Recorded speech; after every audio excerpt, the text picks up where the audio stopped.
Hey, greetings from Madison, Alabama. So last December I moved from Birmingham to Madison.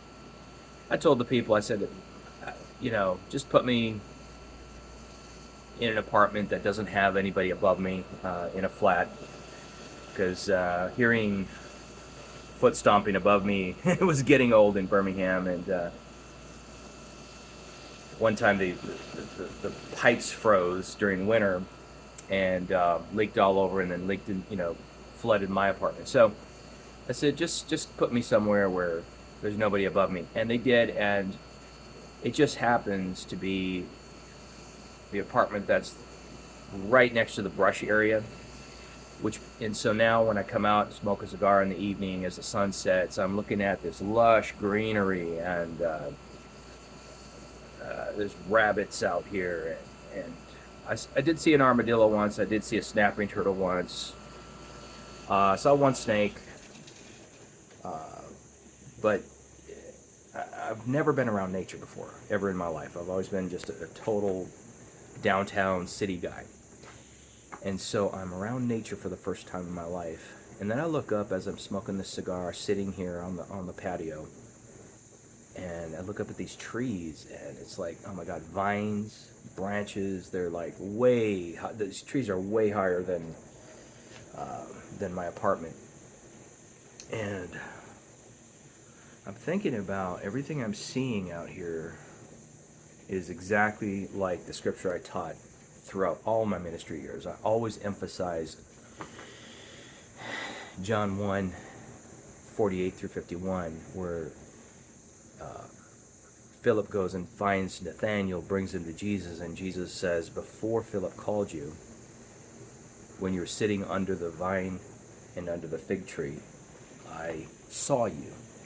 And I've done teachings on the mystical version. That was spoken 4 times in Torah. So as Jewish people, they would have recognized the meaning of that phrase in Torah, because every time it's used to mean the kingdom has come and you have peace with no enemies. So I've always taught it as you're perfected before you even started. You're at the end and the beginning at the same time, and the future you and the present you are calling to each other, coaxing each other to come to that center point every day of your life. But man, when I saw that there were vines and branches above me, I was like, I am sitting under the tree in my physical surroundings. I don't see snakes often, but I did see one, like I said. So I've been teaching on the serpent of wisdom, and there's that, and one with nature, one with human nature, and also, teaching social harmonization. And for the first time living in an apartment, I'm having conversations with all my neighbors. We've got a Middle Eastern family across from me. I've got a black guy 2 down, and you've got a good old boy right next to me. So you've got everything right here, and everybody is friendly and talking to each other just about every day. Harmonization. So I spoke against white supremacy and hierarchical thinking within the spirituality groups. How supremacy consciousness was still having to be fed. Leaving Christian supremacy doesn't do anything. It's the root is hierarchical thinking. And so because I noticed when people left Christian fundamentalism and Christian supremacy, they tightened up their white supremacy instead of cutting, nipping it in the bud where it all began. And so I spoke against the thing, and the teachers said, don't speak against it, you'll create more of the same. No, my surroundings are harmonization, one with nature. Everything I taught, I'm living in the physical surroundings of as a prophetic sign. And I'm saying this to encourage you that keep speaking what you're speaking within harmonization, because eventually whatever illumination you have, keep speaking it. Your physical surroundings, your physical situation in life, including the internal architecture of your heart, will eventually resemble the things you are speaking, even if you are destroying the old to recreate the new. And that is how that works. As emphasized in the last message on Matthew 23 and Matthew 24 being societal and prophetic imagery versions of each other. Because I'm speaking to some of the thought leaders, I would say, hey, if what you're saying is true, then by coming against white supremacy, I should have all Proud Boys as neighbors, right? Shouldn't I have created more of that by emphasizing destroying it? Or, your books on Christian fundamentalism, they should have created Christian fundamentalism all over the world by now, but it doesn't. So again, we see what you want protected, we see what you don't want protected. When you expose something in the light because you love all people, as the prophet Isaiah said, I will bring down the high and bring up the lowly. And that is being fulfilled as we speak in the activism who are creating a new spirit of God, because there's only one spirit. We give it form here in the world of forms.